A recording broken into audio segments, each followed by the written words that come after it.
There was a lot that happened over the weekend, but there were two main things that I want to talk about. One is the breaking news nobody else is talking about, which is James Comey, the former FBI director, testified in front of Congress on Friday. Secondly, the Heisman Trophy winner Saturday night, Kyler Murray, had his victory overshadowed due to tweets he sent out when he was 14 years old. 14. This is what happens when the left starts running our culture. This is a better world. I'm your host, Luis Acevedo. Starting off today, we're going to talk about the news nobody else is talking about, which they should be talking about. Instead, we're talking about President Trump and potentially committing campaign finance laws or violating campaign finance laws, even though we seem to forget that the same case that they're trying to resurface and rehash has already been settled with Stormy Daniels and Michael Avenatti going against Trump, and it was over this same exact reason. Guess what happened? Stormy Daniels and Michael Avenatti lost the case. Now Stormy Daniels has to pay like $300,000 to President Trump. Yet the Democrats want to bring that up now and try to get President Trump on that. They are doing this to avert from the real news that took place over the weekend that happened on Friday with James Comey testifying in front of Congress. For those of you who don't remember, he was the former FBI director during the Hilary Clinton investigation and the infancy of the Trump-Russia investigation as well. We're going to start off by going to the beginning of what happened in the testimony. They started talking about the Hilary Clinton probe. James Comey stated that Lisa Page and Peter Strzok were on the team for the Hillary investigation. They were also on the team for the Trump-Russia investigation as well. However, maybe you don't know this, maybe you do know this, Lisa Page and Peter Strzok were the two FBI agents that were lovers, texting each other and saying that they would do whatever they could to make sure President Trump would not become the president. And that they supported Hillary, they loved her, they called Trump awful, an idiot, effing terrifying, all through the text messages. Now James Comey stated he knew nothing of their exchange in privacy until their text message were released to the public. That may be true. I tend not to believe that, but that may be true because I tend not to believe it because they were not punished until after the emails and text messages were made public. This also illustrates clear biases in a tainted investigation on both parties, Hillary Clinton's and Trump-Russia collusion. The Trump-Russia collusion because the person who wrote up the documents for the Russia probe was Peter Strzok. And it taints the Hillary Clinton investigation because they were adherent Hillary Clinton supporters. So how are you going to try and actually prosecute the person who you referred to as your president in text messages in exchange with your lover? How can you honestly do that? If you already know who you want to be president, and if you have the power to somewhat influence that, why wouldn't you? That's what they did. James Comey apparently had no knowledge of this. This leads me to my educated guess as to why this is on James Comey's behalf. There's one of two reasons to explain this. First one is the one I tend to believe. I'll tell you right off the bat. This is the one I tend to believe. Is that he was willingly colluding with the Hillary campaign in order to ensure her innocence and falsify an investigation to damage then candidate Trump's chances of winning the presidency. Or it could be as simple as this. James Comey is incompetent and lacks poor leadership and should have never been in charge of the FBI to begin with. Either one completely justifies President Trump firing him. That's what happened at the beginning of this testimony talking about the Hillary probe, where he acknowledges that Lisa Page and Peter Strzok shouldn't have been on there. They wouldn't have been on there had he had known. Maybe if he was a better FBI director, he would have known. Or maybe if he wasn't in bed with the Clintons, he would have done something about it. I don't know. Now, something else that he was asked was the tarmac meeting between former President Bill Clinton and former Attorney General Loretta Lynch. He acknowledges that the former AG's behavior was potentially inappropriate, although he didn't look for any more information regarding the conversation that took place there.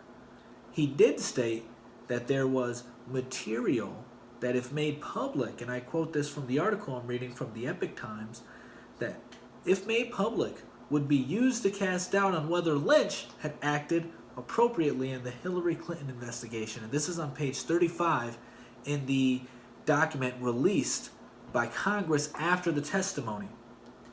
Now, he didn't explain why or what the material entailed to explain what would cause this shadow of doubt over Loretta Lynch's innocence or non-collusion in getting off Hillary Clinton.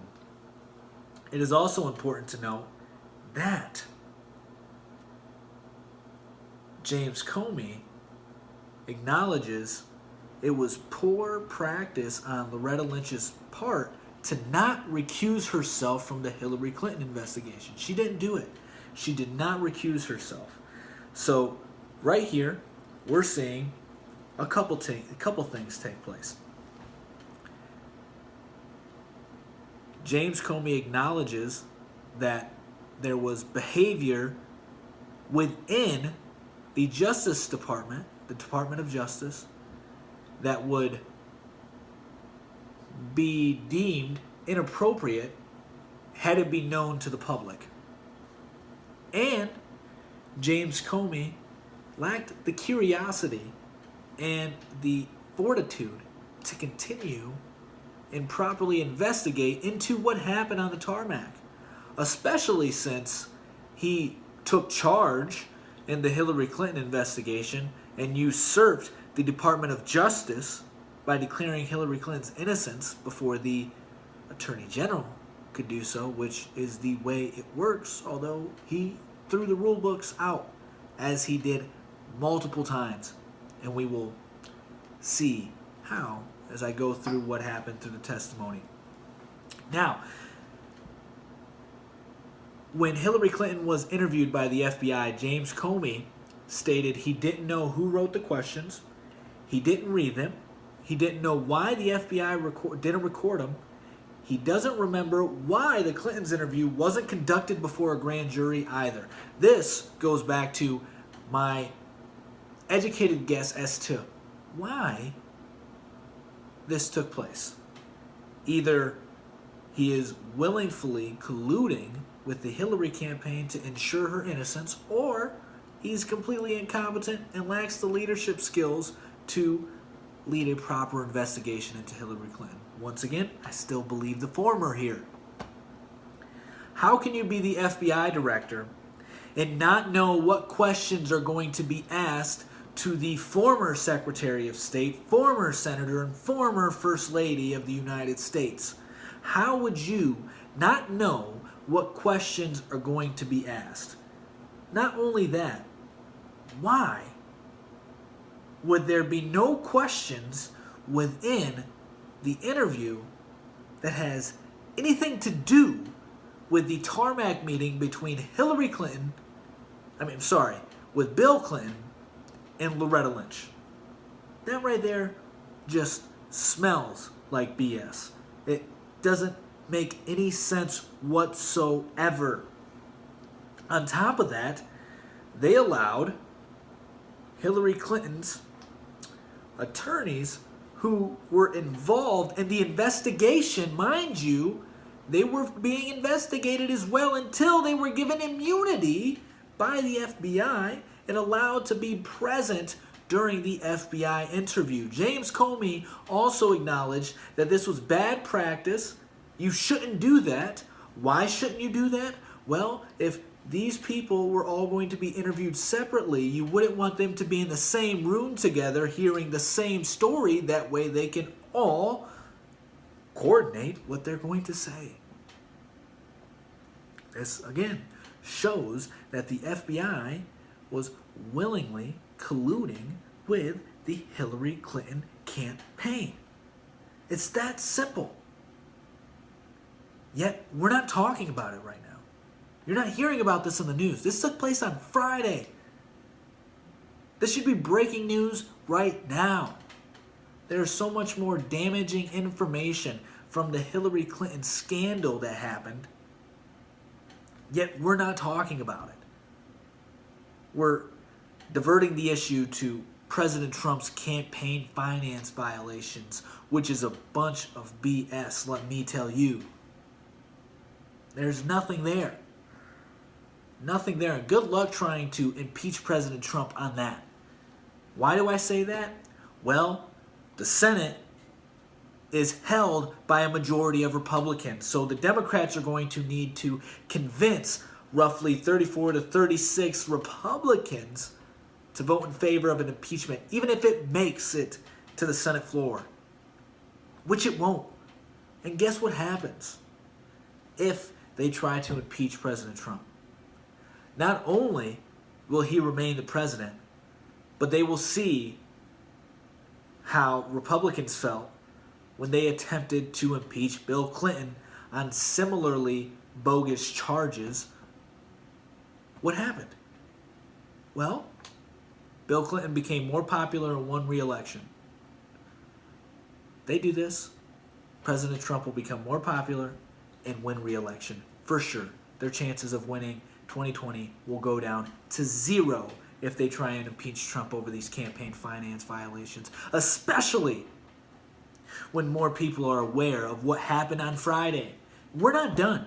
We're not done. I just got sidetracked because it is disgusting we are not talking about this at all.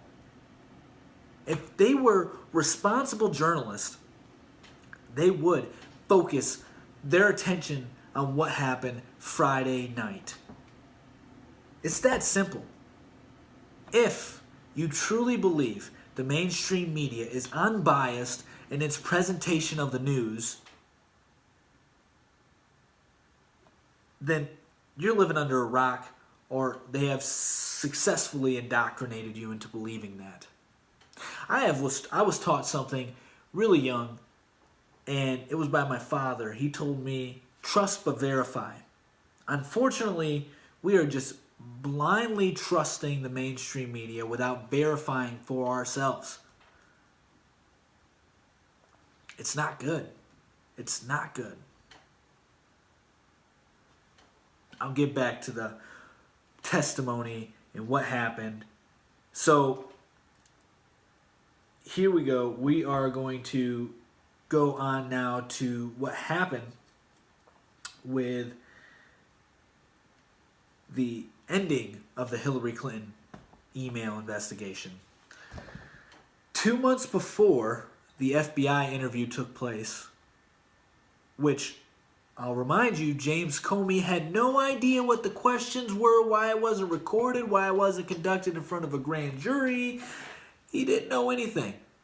Yet, he knew 2 months beforehand that Hillary Clinton was innocent, before the FBI interview even took place. You know what he did? He drafted the memo declaring Hillary Clinton's innocence 2 months before the FBI interviewed Hillary Clinton. This is akin to a murderer not going to trial and the judge declaring his innocence. So, for instance, you go out on the street, you shoot somebody, broad daylight, and the judge, before even having interviewed you, had you go to trial, anything, said, nope, I know he's innocent. That's what James Comey did. That's exactly what James Comey did. Why don't they want you to know about this? Why isn't this everywhere? I'll tell you why. The Clintons are one of the puppet masters of the media. They're controlling, or at least at diverting the news to another direction. That way, nobody's paying attention to this. It's sickening. This is actually sickening and very frightening that our government, the FBI, can be abused and ran the way it has been for years. For years. Okay, that's what happened when James Comey was asked about the Hilary Clinton investigation and exactly what took place, and he acknowledged full-heartedly that a lot of what happened was potentially inappropriate. Although he lacked, once again, as I've stated before, the curiosity and fortitude to dig deeper into what was happening. Why? Well, because he isn't incompetent. I know that for a fact. You can't make it to become the director of the FBI by being stupid. You just can't do that. So the only thing left is he was actively working with the Clintons in order to ensure her safety and innocence. Now, going on to questions regarding the Russia investigation. Now, they had a FICA warrant to wiretap Carter Page from an unverified source. That's the Steele dossier. I'll remind you that the Steele dossier was paid for by the Hillary Clinton campaign. And the Steele dossier also had a foreign spy look into President Trump, then candidate Trump. So the Hillary campaign was colluding with a foreign spy to get dirt on Donald Trump, then candidate Donald Trump. There's actual evidence of that, yet there's still no evidence that there's any Russia collusion between Trump and the Russian government. Yet we still let that myth play out. Anyway, James Comey acknowledges that the FISA warrant was gotten under unconventional ways. What I mean by that is it shouldn't have happened, essentially. It goes against everything the FBI stands for. They're supposed to have verified sources and let the judge know that, hey, there's a chance that the person who we're looking into is innocent. They didn't say anything like that. Carter Page, by the way, had been proven to be innocent of all charges, and the Democratic Party was just trying to ruin another innocent person's life. James Comey let that happen because he signed off on it, and he stated he didn't even look at it. He just signed it, and it just happened because it was just part of his normal paperwork files. And I'm not exaggerating any of this. I implore you all to go read the document yourself or go look at the article that gives a complete breakdown of what took place in the the Comey investigation, in the Congress testimony he gave. It's the key takeaways from James Comey's testimony in front of Congress, the Epic Times. Look into it. I implore you all, if you don't believe me, if you think I'm inserting my personal biases and I'm distorting the story, then check it for yourself, please. Because this is important for everybody to know. This is not good. This is not good at all. Now, going over to what happened with Michael Flynn during this investigation as well, James Comey was asked these questions regarding Michael Flynn and his meeting with President Trump. As you will remember, he had a private dinner with President Trump where President Trump asked him for his loyalty and said that Michael Flynn was a good guy and stating, "I hope you can let it go." And James Comey took that as it was President Trump's way of trying to stop the FBI investigation into Flynn, although The FBI didn't stop the investigation. President Trump never asked him again, never did any follow-up regarding Michael Flynn. That's all he said one time. Maybe that was a little suspicious, although he did not pursue that route to try and ensure Michael Flynn from being investigated by the FBI or obstructing justice and stopping the FBI investigation. He let it happen. James Comey still believes this is part of the obstruction of justice. And he, for whatever reason, believes that has a lot to do with why he was fired. Although, as we've stated before, James Comey was fired because of one of two things. Either he willingly colluded with the Hilary Clinton campaign, or is incompetent and lacks the right leadership skills to lead the FBI. The latter doesn't seem to be true. The former does. So, like I've stated at the beginning of this, all this information justifies President Trump's actions in firing James Comey. This also explains why, shortly after this testimony, James Comey stated the voters need to do everything they can to make sure a Democrat wins the presidency in 2020. Why would he say that when he thought nothing of politics just a year or two ago? Nothing whatsoever. Didn't care about it. Didn't cross his mind. Well, I'll tell you why he said it. He's scared. He's actively scared right now. President Trump is he's going to crack down on what happened for the witch hunt and the inadequate investigation that took place for the Hillary Clinton campaign. Emails. He's going to crack down on that. He's going to try and eliminate the deep state. Make sure they have less power, and hopefully he will take away more powers from the government. That would be a beautiful thing for you and I. Why? Well, it gives us more freedom, more power to us. A bigger government means a smaller citizen. I learned that from Dennis Prager, and I agree with it. I think that's the most simplistic way to put it, but it paints the picture very well. Hopefully, that's what President Trump's trying to do in the big scheme of things. However, there is no doubt that he is trying to bring down the corruption within the government right now. And that's an awesome thing. It also makes you wonder, why does the mainstream media hate this so much? Well, if you don't remember, the mainstream media also hated, and both political parties also hated, Theodore Roosevelt. And Theodore Roosevelt went on to be one of the greatest presidents of all time. My personal favorite president. The reason there's a teddy bear, it's named after Theodore Roosevelt. The Grand Canyons, thank you. Panama Canal was created because of him. There are a lot of other things he's done as well. National parks, breaking up monopolies, which we're seeing from President Trump do right now with his public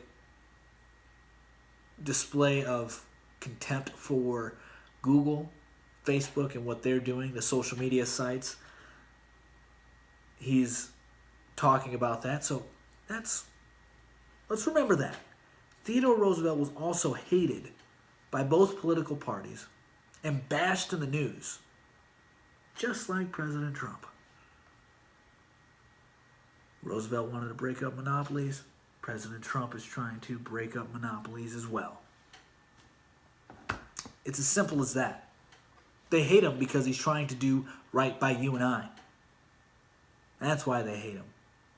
That's the only reason. The only reason. This is what happened during the Comey investigation.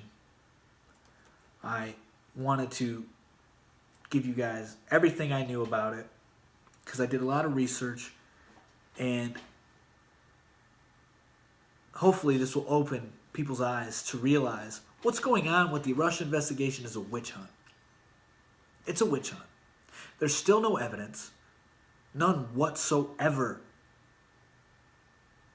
But there's plenty of evidence that the FBI, the Department of Justice, were working hand in hand with the Hilary Clinton campaign to ensure her innocence and make up false charges against President Trump. And if you think this is a far-fetched idea, you don't know history that well. And I'm not trying to be offensive when I say that, because not too many people know this. The Hillary Clinton campaign back in 2008 was the reason the birther theory of Obama came about. They created it. Hillary Clinton created this. She was willing to create false theories to try and disqualify her opponent, Barack Obama. Don't believe me? Look it up yourself. Please do so. Do your homework if you don't believe me. It is a good thing she is not our president. Very good thing. She is a corrupt human being. Should not have any power ever. She's been corrupt ever since she had any kind of political sway. Ever since. Don't believe me? Do your history on her. Same goes for Bill Clinton. They are evil people. Really. All right. That's all I have to say right now for that topic. What I want to talk about now is on Saturday, the Heisman Trophy was awarded to Kyler Murray, who was 21. Shortly after he won, a homophobic tweet that he posted 6 years ago was resurfaced. He came out with an apology saying that it was a poor word choice and it doesn't reflect who I am. I'm not trying to disproportionately ostracize any other group. This has to stop. He's 21 years old. This happened when he was 14, 15 years old. I want to know who is the lowlife that actually took the time to dig through this person's Twitter feed to find whatever homophobic, I put quotation marks in the air because they call anything homophobic. If I was to say this coaster is gay, they're calling me a homophobe. So take what they say with a grain of salt when they talk about homophobia. This person who looked up, who digged through his tweets to find something inappropriate in what she said. I mean, he had to be actively looking for something inappropriate to diminish his night. That person is a depressed, lonely, probably lives in his parents' basement, and has nothing going well for him, and it just has a negative outlook on life, and he's trying to destroy somebody who worked very hard to get to where he got. That's an evil, sick person. More than likely, a Democratic supporter. I mean, why else? Why else would you do that? Who else would do that? People who claim victimhood. People who say the system's oppressed and people who are winning are at a disproportionate advantage to them because they are willing to do egregious stuff to get to where they are, such as write inappropriate tweets to fit in with people. This is disgusting. The person who did that should be investigated, and we should see what dumb stuff they've said in their lives. Besides the person who dug that up, it's more shameful for those who brought actual attention to this and made it so that way he felt obliged to actually apologize about his statements as a 14-year-old. We can't start doing this, or else nobody, and I mean nobody, unless somehow, some way, you are a saint, will be able to have any job in public office, will be able to do anything extraordinary in the public eye, will gain any kind of popularity, any success. Nobody will be able to do that if we keep down this road. This is the second time it's happened. Kevin Hart couldn't host the Oscars anymore because of some homophobic tweets he sent out. This is disgusting. But I do have to say this. Nick Cannon did come out guns a-blazing on December 7th. This is after Kevin Hart. And he's talking about 3 very liberal, I would say leftist, comedians, and they're females, calling them out on their homophobic tweets. And I'm going to read what they said. So Nick Cannon retweets. This is from Chelsea Handler. He says, interesting, I wonder if there was any backlash here. This is what Chelsea Handler has said. This is what a fag bird looks like when he flexes. Don't know exactly what she's referring to, but it doesn't matter because it's homophobic, right? She should lose her show. We shouldn't allow her to work anymore. That's what would happen if she was on the right, or apparently if she was a man. That's not it. Nick Cannon also tweeted, and I effing love Wreck-It Ralph. This was a retweet that he captioned with Sarah Silverman's statement. And her tweet was, I don't mean this in a hateful way, but the new Bachelorette's faggot. A faggot, I'm sorry. Yeah, she said that, and no punishment for her. Oh, let's not forget about the beloved Amy Schumer. Nick Cannon retweeted it with a caption saying, I'm just saying, ... should we keep going? ? Amy Schumer. Enjoy Skyfall, fags. I'm about to get knee deep in Helen Hunt.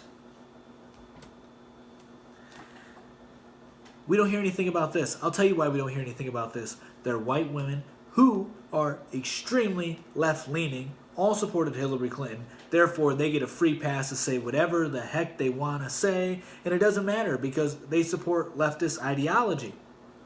So it's not that big of a deal. And they're not men, most importantly. This is the clear double standards we see in the media.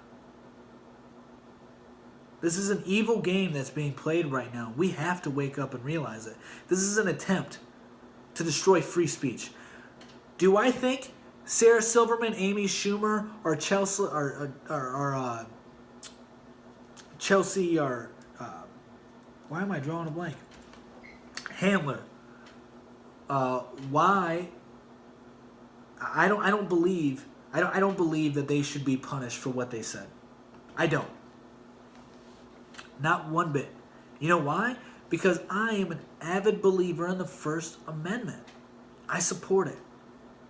You want to say hateful things? Go ahead and say hateful things. Will I say them? Probably not. Am I going to stop you from saying those things? No. Do I want to? No.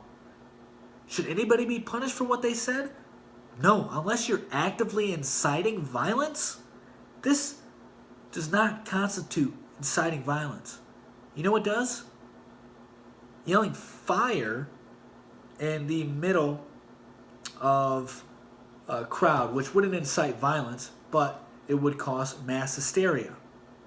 If you were to say, I want you to go punch somebody, that's inciting violence. Not what's being said here. This is a dangerous game we're playing. I talked to my wife about this, and we came to the conclusion that this is like straight out of George Orwell's 1984. Everybody's watching what you say, and they're going to use it against you. Get you in trouble, so that way they don't get in trouble. That's what's going on, and it's sickening. Wake up, America. We're playing a dangerous game here. Dangerous game. don't want to go down this road. Let people say what they want to say. If nothing else, it shows you who they really are. Why would you want to hide or give an option for those to mask their hatefulness by censoring speech? Why wouldn't you want to expose that? That's what needs to happen. Just let people say what they're going to say. If they say something hateful, okay. If they apologize, then accept that apology.